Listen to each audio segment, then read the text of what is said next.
Good afternoon and welcome to News Hour on Souq News, where we share with you local and international stories from our studio in Lagos. Here are some of the highlights. Nigerian Meteorological Society urges government investment. NIMC enrolls 104.16 million Nigerians in NIN system. Republic of Ireland grants work permits to foreign talents.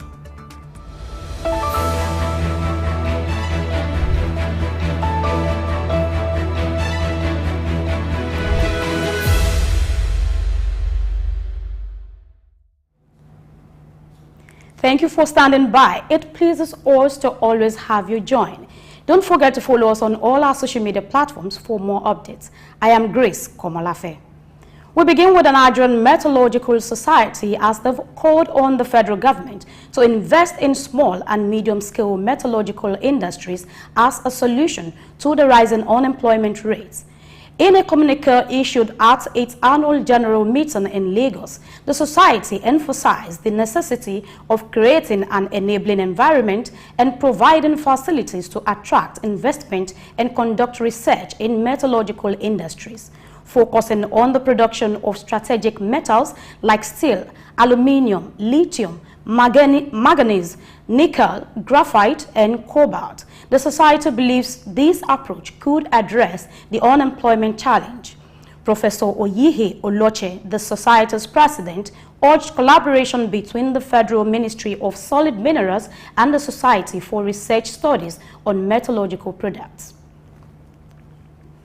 The federal government has announced the suspension of accreditation for degree certificates from Kenya, Uganda, Niger Republic, and other African nations hosting institutions issuing full certificates. Education Minister Professor Sahel Maman emphasizes the need to crack down on fake certificates targeting institutions without physical locations. Security forces are set to prosecute individuals using these certificates, treating them as criminals as part of a broader effort to maintain the integrity of academic qualifications. And similarly, the National Universities Commission, NUC, takes decisive action against illegitimate institutions, closing down 58 illegal universities and satellite campuses in Nigeria. Acting Executive Secretary Chris Meyake emphasizes that certificates from these institutions will not be recognized for national service, employment, or further studies. The crackdown involving the Department of State Services following recent suspensions of degree certificates from certain West African countries, reinforcing the commitment to quality education and credibility in Nigeria. And again, the Minister of Education, Professor Memman Tahir, reaffirms the federal government's commitment to providing sustainable life skills through vocational training for the youth. During an inspection of a vocational training center in Yola, Tahir emphasizes the administration's goal of integrating technical skills acquisition with regular learning. The vocational school project aims to equip students with skills beyond literacy and numeracy,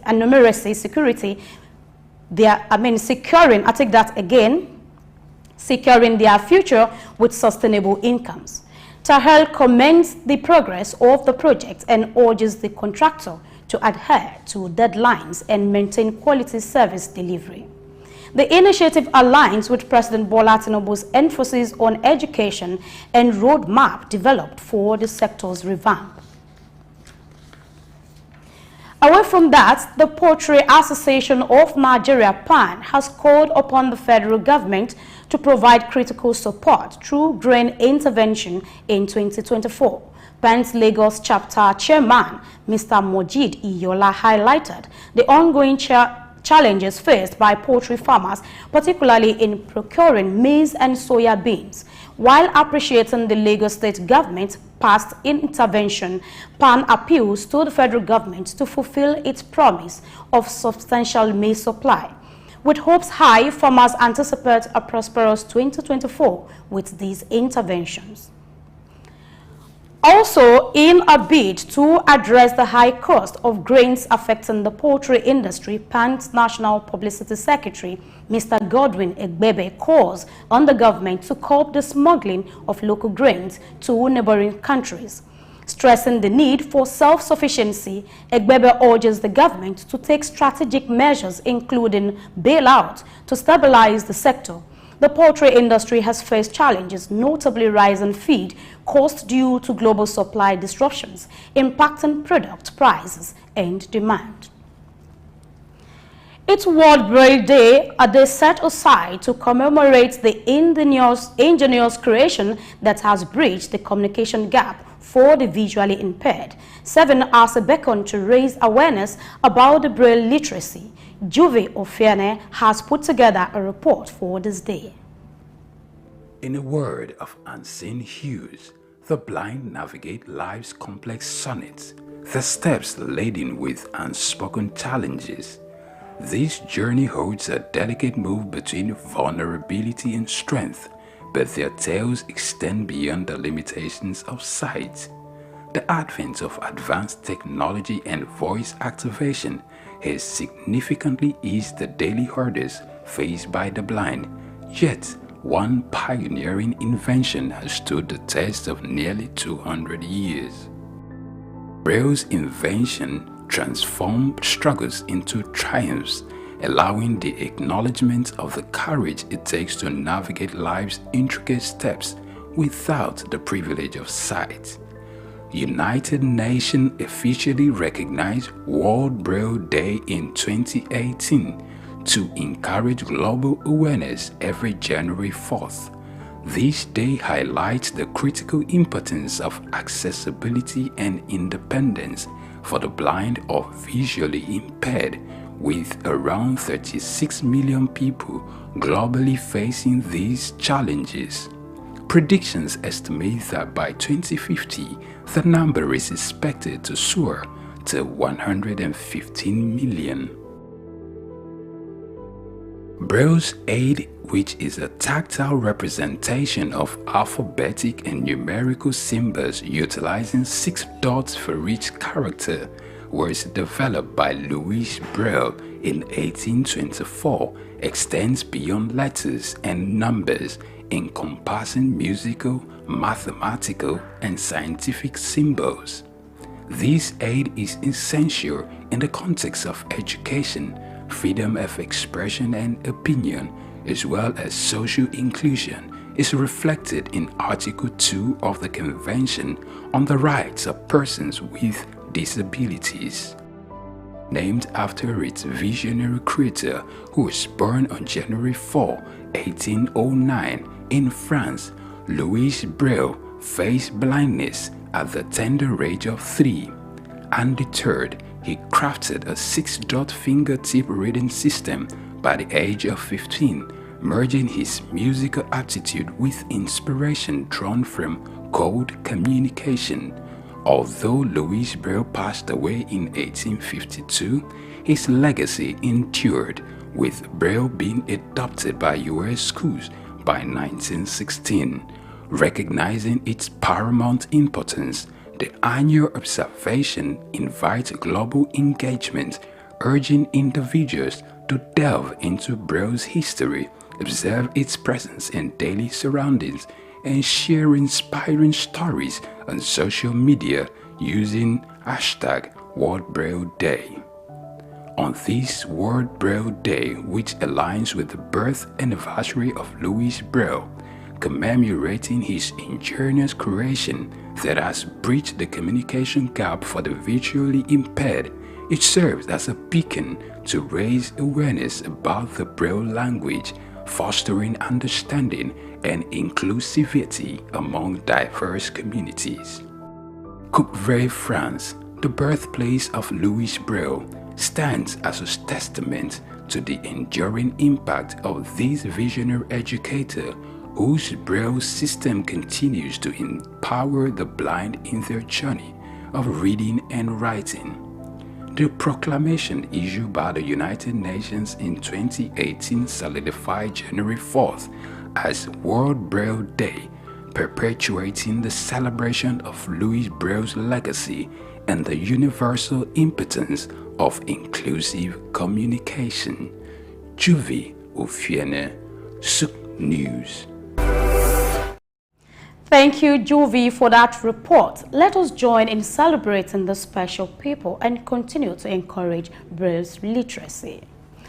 And to more stories, moving on, the National Identity Management Commission, NIMC, reports that as of December 31, 2023, it has successfully issued national identification numbers, NIN, to 104.16 million Nigerians, despite a World Bank target of 148 million by June 2024. Only 10.13 million NINs were issued in the previous year.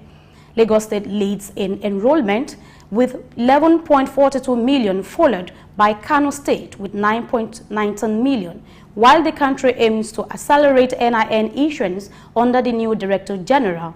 The target appears challenging, raising concerns about meeting the World Bank's Digital Identification for Development ID4D project goals. And away from that, the Minister of Aviation and Aerospace Development, Festus Keyamo, assures stakeholders that the Nigerian aviation sector will not compromise international standards for safer skies. In a statement signed by Keyamo's SA Media and Communication, Tunde Moshood, he expressed gratitude for the industry's resilience and collaboration throughout the past year, emphasizing adherence to International Civil Aviation Organization ICAO standards and pledges to facilitate growth collaboratively with airlines and service providers. Keyamo reaffirms non-interference in safety standards, prioritizing safety protocols for air travelers and the industry's sustainable future. The Nigerian Railway Corporation, NRC, has announced plans to commence night operation in the second quarter of 2024.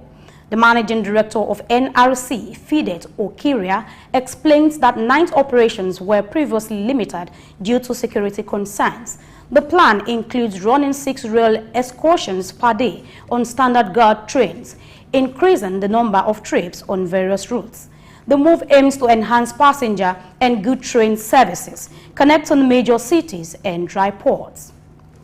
And still on NRC, a report has stated that NRC officials allegedly booked free train tickets online, reselling them to passengers during the government's free train services. Some passengers through their social media platform X reported difficulties in the online bookings, with claims that officials booked a significant portion and stranded passengers without choice had to buy from them. The NRC Managing Director, Fidet Okiria, who noted earlier in a media conference in December 2023, said that over 63,000 passengers benefited from the free train services between December 21 and December 26, 2023, and cautioned against seeking tickets from officers, while emphasizing the availability of free online tickets. It's the 4th day of the new year, and some parts of Lagos have experienced downpour yesterday and the early hours of today. Harmattan is usually one thing people look out for when this happens. Israel Adeyemi prepared a report in this regard.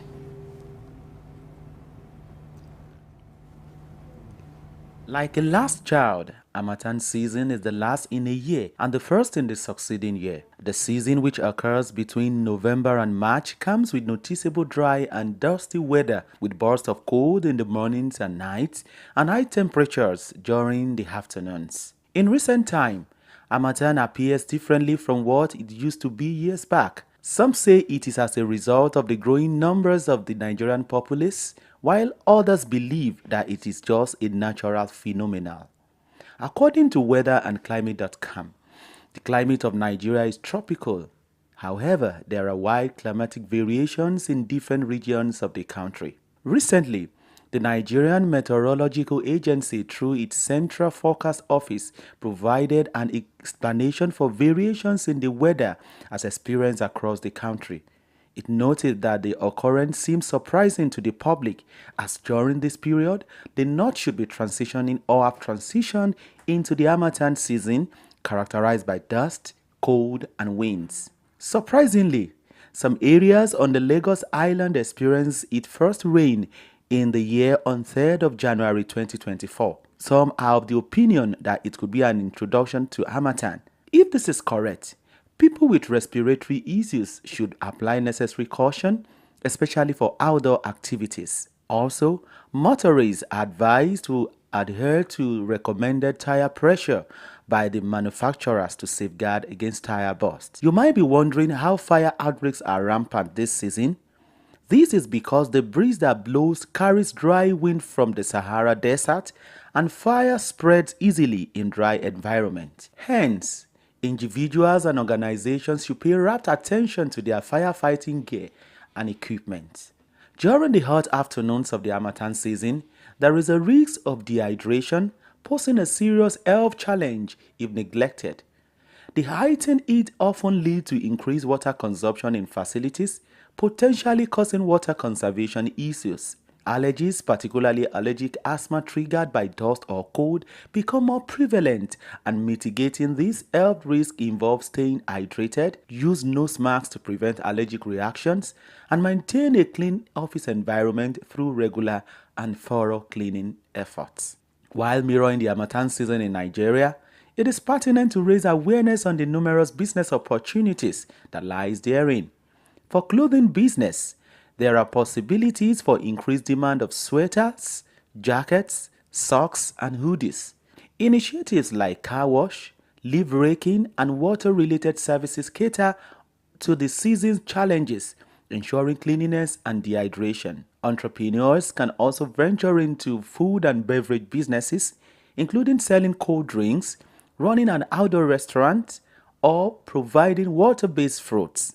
Additionally, services like house cleaning, borehole drilling, and solar panel sales capitalizes on specific needs during this season. Entertainment-related businesses such as event planning, renting event centers, and opening a club thrive with favorable weather for outdoor activities.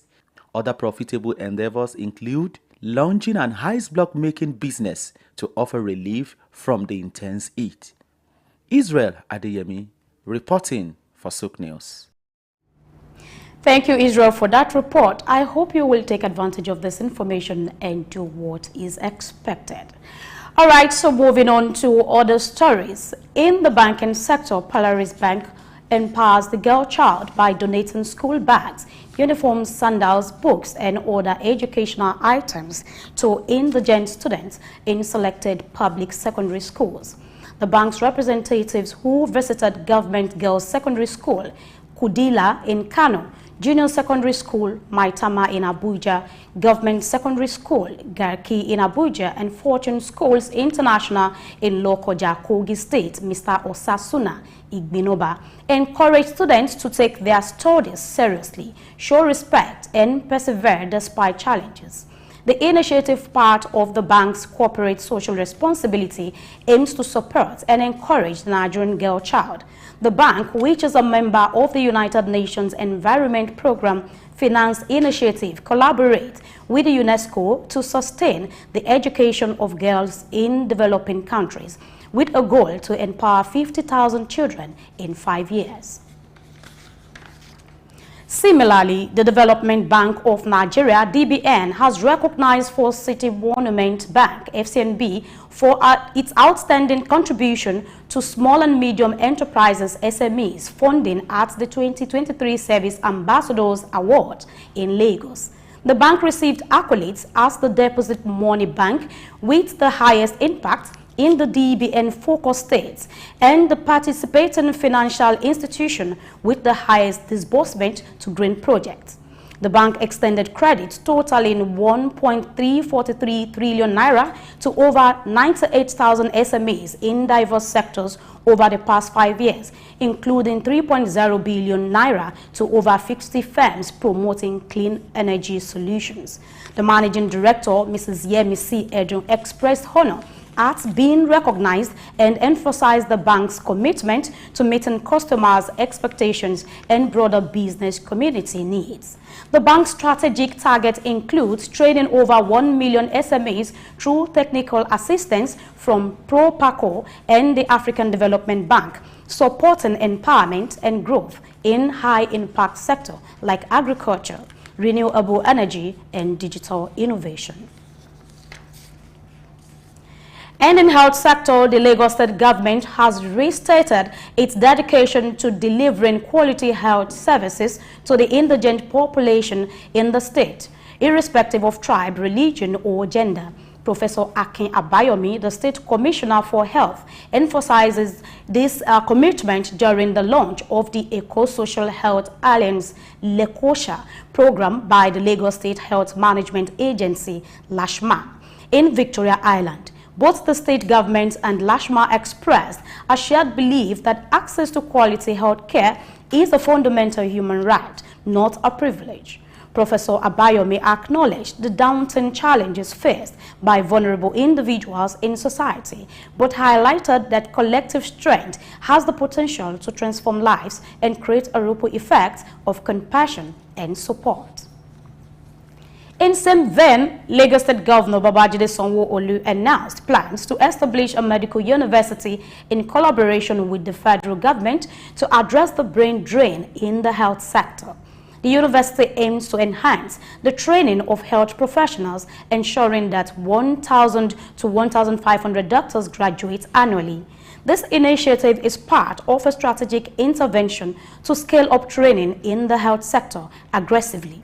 Governor Sanwo-Olu emphasized the importance of retaining talent within the country and providing the necessary facilities to achieve this goal. The medical university is expected to be operational by the end of 2024. And in the third quarter of 2023, foreign direct investors tripled their divestment in Nigeria, reaching a significant amount of $200 million, according to the Central Bank of Nigeria's economic reports.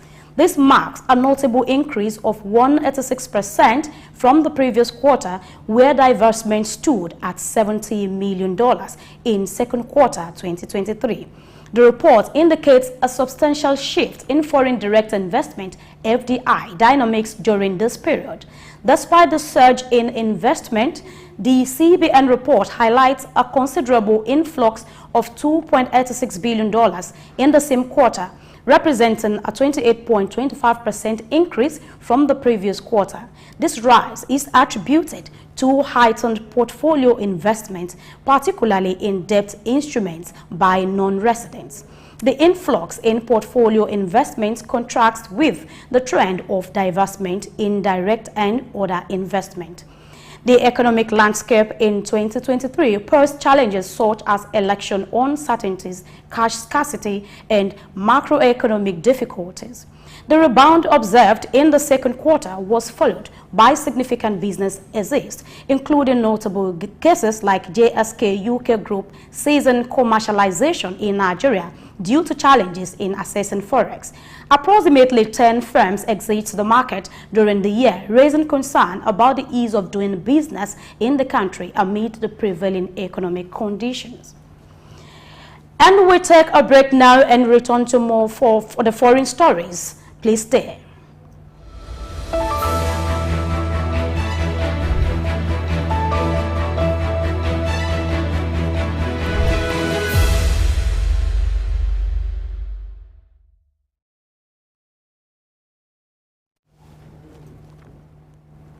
Glad to know you've been there all the way, and now we move to other stories as we gradually wrap up News Hour. Following Forbes magazine updates, South African business mogul Johan Rupert surpasses Nigerian Aliko Dangote to become Africa's richest person. Dangote moves to the second position as his wealth decreases from $13.5 billion in 2023 to $9.5 billion in 2024. Nigerian billionaires Rabiu Abdul-Samad and Mike Adenuga lost their spots in the top rankings. Economic challenges, currency devaluation, and other factors contribute to the decline in the wealth of these individuals. The Forbes list shows significant challenges, with no women making it to the top 10 richest individuals in Africa at the beginning of the year. The Republic of Ireland has introduced the Critical Skills Employment Permit, offering work permits to skilled workers facing a shortage in the country. Open to non-EEA, UK or Swiss nationals, this permit requires an annual salary meeting specified criteria, relevant qualifications and a job offer for 2 years or more. The move aims to address skill gaps and streamline the entry process for foreign talent, contributing to Ireland's workforce. And we move on. Poland earmarks that 4.5 million euros to enhance and refurbish university student residences, addressing suboptimal conditions. The initiative, led by Minister of Science and Higher Education Darius Zorek, aims to revitalize dormitories, accommodating more students and reducing reliance on rented apartments, with over 100,000 international students in Poland. The plan seeks to improve accommodation affordability and availability. A study revealed that Germany achieved its lowest carbon dioxide CO2 emissions since the 1950s in 2023, primarily due to reduced coal-fired power and lower output from energy-intensive industries. However, the study warns that this decline is sustainable without additional climate policy changes. The countries aim to cut greenhouse emissions by 65% by 2030 compared to 1990 levels, with an ultimate goal of becoming carbon neutral by 2045. The drop in emissions is attributed to increased renewable energy production, contributing to over 50% of domestic energy, and a decline in coal-fired electricity production. And finally, Prince Andrew has been implicated in newly released U.S. court documents detailing connections to sex offender Jeffrey Epstein. The record part of the legal case related to Epstein associate Ghislaine Maxwell include a claim of groping by Prince Andrew, which he denies, with some former U.S. president also named, though not accused of illegality.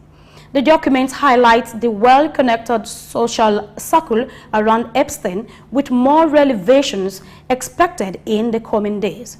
Prince Andrew is named in a grope claim, while Clinton is mentioned, but no wrongdoing is alleged. Let's take a recap of some of the highlights. Nigerian Meteorological Society urged government investment.